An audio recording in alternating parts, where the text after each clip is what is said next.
दोस्तों अनअकैडमी के audio article programme में मैं शशांक पांडे आप सभी श्रोताओं का स्वागत करता हूं। आज का हमारा ये ऑडियो आर्टिकल चर्चित न्यूज़पेपर द इकोनॉमिक टाइम से लिया गया है और इसकी थीम है sanctity of Tirupati laddu restored temple trust after reports of beef fat and fish oil in prasadam है। ये आर्टिकल यूपीएससी के दृष्टिकोण से आर्ट एंड कल्चर विषय के साथ जुड़ा हुआ है और यूपीएससी के सामान्य अध्ययन पेपर 1 से संबंधित है। इस आर्टिकल का डेटा अनअकैडमी के टॉप एजुकेटर्स एवं एक्सपर्ट्स की टीम के द्वारा तैयार किया गया है और साथ ही इसमें कई अनुभवी विश्लेषकों के विश्लेषण भी शामिल हैं, जिससे आपको मिलेगा करंट अफेयर्स को याद रखने का एक शानदार तरीका। तो चलिए इस महत्वपूर्ण आर्टिकल की शुरुआत करते हैं। चर्चा में क्यों?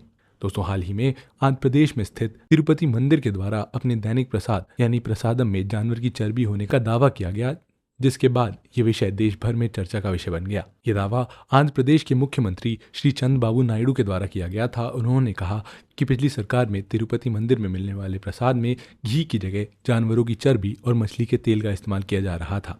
नायडू की पार्टी टीडीपी ने एक लैब रिपोर्ट दिखाकर अपने आरोपों की पुष्टि का दावा किया। आइए अब इस मंदिर के बारे में जानते हैं। ये मंदिर आंध्र प्रदेश के चित्तूर जिले में तिरुमला पर्वत पर स्थित है और भारत के सबसे प्रमुख व पवित्र तीर्थ स्थलों में से एक है। इसके अलावा ये भारत के सबसे अमीर मंदिरों में से एक माना जाता है और चमत्कारों व रहस्यों से भरा हुआ ये मंदिर न सिर्फ भारत बल्कि पूरे विश्व में जाना जाता है। पौराणिक इतिहास के अनुसार मंदिर किसी काल में श्री हरि विष्णु के एक रूप वेंकटेश्वर स्वामी को समर्पित है और ये भी कहा जाता है कि कलयुग के कष्ट से लोगों को बचाने के लिए उन्होंने ये अवतार लिया था। इस मंदिर में भगवान के इस रूप में माँ लक्ष्मी भी समाहित होने की ही मान्यता है और इसीलिए यहाँ बालाजी को स्त्री और पुरुष दोनों के वस्त्र पहनाने की परंपरा है। और आइए दोस्तों अब इस तिरुपति मंदिर में मिलने वाले लड्डू प्रसादम के बारे में जानते हैं। दरअसल तिरुपति मंदिर में मिलने वाले प्रसाद को आधिकारिक भाषा में लड्डू प्रसादम कहा जाता है, जो कि बेसन, घी और मेवों से बनाया जाता है और इसे जीआई टैग भी दिया गया है। ये एक पेटेंटेड प्रोडक्ट है दोस्तों, यानी मंदिर ट्रस्ट के अतिरिक्त कोई भी इस नाम से लड्डू या प्रसाद नहीं बेच सकता है। मंदिर के 300 साल पुराने किचन में रोजाना 3.5 लाख लड्डू बनते हैं और मंदिर का तिरुमला ट्रस्ट प्रति वर्ष प्रसादम से 500 करोड़ रुपए कमाता है। मंदिर का इतिहास क्या है? दोस्तों तिरुपति बालाजी मंदिर को टेम्पल ऑफ 7 हिल्स भी कहा जाता है और इस मंदिर का निर्माण करीब 3री शताब्दी के आसपास हुआ है, जिसका समय समय अलग अलग वंश के शासकों द्वारा जीर्णोद्धार कराया गया है। ऐसा माना जाता है कि इस मंदिर की उत्पत्ति वैष्णव संप्रदाय ने की थी और 5वीं शताब्दी तक ये मंदिर सनातनियों का प्रमुख धार्मिक केंद्र बन चुका था। इसके बाद 9वीं शताब्दी में कांचीपुरम के पल्लव शासकों ने यहाँ पर कब्जा कर लिया था और इस मंदिर के ख्याति प्राप्त करने की बात की जाए तो 15वीं सदी के बाद इस मंदिर को काफी प्रसिद्धि मिली, जो अब तक बरकरार है। और आइए अब इस मंदिर की वास्तुकला को जानते हैं। दोस्तों ये मंदिर दक्षिण भारतीय वास्तुकला और शिल्प कला का एक नायाब नमूना है और इस मंदिर का निर्माण दक्षिण द्रविड़ शैली में किया गया है। मंदिर का मुख्य भाग यानी आनंदा निलयम देखने में काफी आकर्षक है।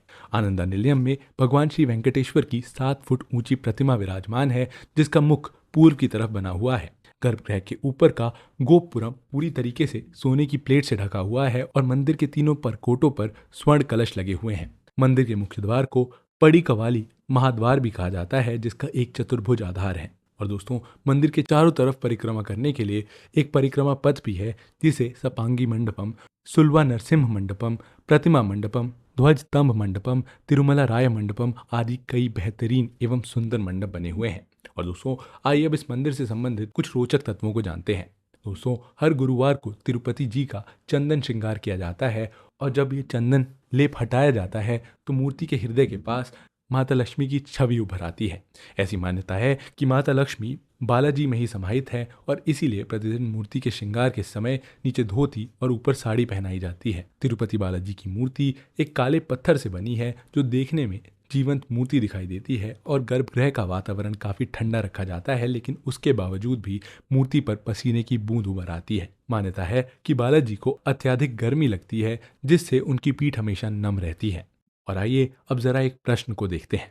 तिरुपति बालाजी मंदिर, जिसे 7 हिल्स का मंदिर भी कहा जाता है, उसका ऐतिहासिक और सांस्कृतिक मूल्यांकन कीजिए।